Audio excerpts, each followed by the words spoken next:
పచ్చటి చెట్లు ప్రగతికి మెట్లు అంటుంటారు. పచ్చటి చెట్లతోనే ఎంతో ఫాయిదా ఉంటుంది. జనం బతికేతందుకు ఆఖరికొచ్చేటి గాలి గా చెట్లకెంచే వస్తుంది. చెట్లను కాపాడుకునుడు మన బాధ్యత. మనం చెట్లను కాపాడుకుంటే చెట్లు మనల్ని కాపాడుతాయని చిన్నగున్నప్పుడు బళ్ళే పాఠాలు చదువుకున్నాం. కానీ ఇప్పుడేమో చెట్ల నరుకుడు బొగ్గుబట్టీలకు వేటుడు నడుస్తుంది. అగ్గో అసొంటి యాళ్ళ ఇసొంటి కార్యం ముంగటేసుకోరు తెలంగాణ సర్కారోళ్ళు. రైట్, ముందుగాల రంగారెడ్డి జిల్లాలో ఉన్న గుర్రంగూడకు పోదాం. ఏకో పార్కులో నాగలింగం మొక్కను నాటు పెట్టిండు సీఎం రేవంత్ రెడ్డి సారు. ఇక సారు సురువు చేసిన కాంచి ఏడాదిలో రాష్ట్రం అంతటా కలిపి 14 కోట్ల మొక్కలకు మీదనే అంటుపెట్టాలని డిసైడ్ అయిందట గవర్నమెంట్. ఒక నాణ్యమైన గాలి నీరు స్వచ్ఛంగా ఈ ప్రాంత ప్రజలు బ్రతకడానికి అవసరమైన అభివృద్ధిని చెయ్యాలి అని దీని ఒక నేషనల్ ఫారెస్ట్ కింద పార్క్ కింద ఈరోజు అంకితం ఇచ్చి 100 ఎకరాలుగా పైగా మొత్తం 424 ఎకరాలు అంతర్జాతీయ ప్రమాణాలతోని ఇక్కడ పార్కు నిర్మించాలి. అవసరమైన నిధులు అభివృద్ధి ప్రణాళికలు చేయడానికి నేను అధికారులకు ఆదేశాలు ఇచ్చిన. వన మహోత్సవం అని పేరు పెట్టిరు ఈ కార్యానికి.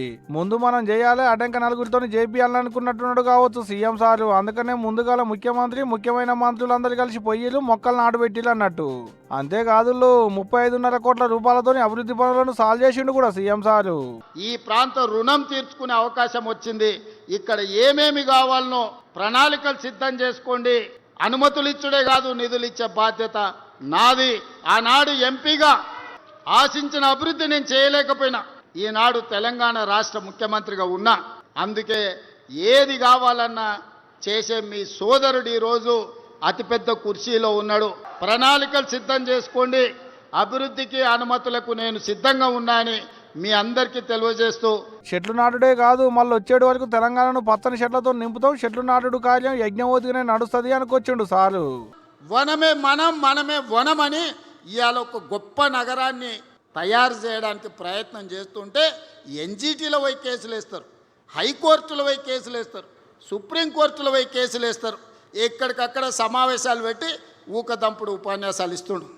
ఎవరైతే నాలాలు కబ్జా పెట్టుకుంటారో, ఎవరైతే పార్కులను కబ్జాలు పెట్టుకుంటారో, ఈ కబ్జాలు పెట్టుకున్న వాళ్ళకు మాత్రం ఈపు సున్నం అవుతుందని నేను చెప్తున్నా.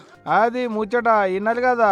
ఇక ఇల్లే కాదు, రాష్ట్రం అంతటా మొక్కలు నాటేటి కార్యం మా జోరుగా సులువైంది. 13,242 నర్సరీలలో సరిపోని మొక్కల్ని తయారు చేసిరు కూడా ఆల్రెడీ అధికారులు. సీఎం సార్ చెప్పినట్టే ఇక రేపటి సంది మొక్కలు నాటేటి కార్యం యజ్ఞవతినే నడిచేటట్టుంది పోండి ఇదంతా చూస్తుంటే.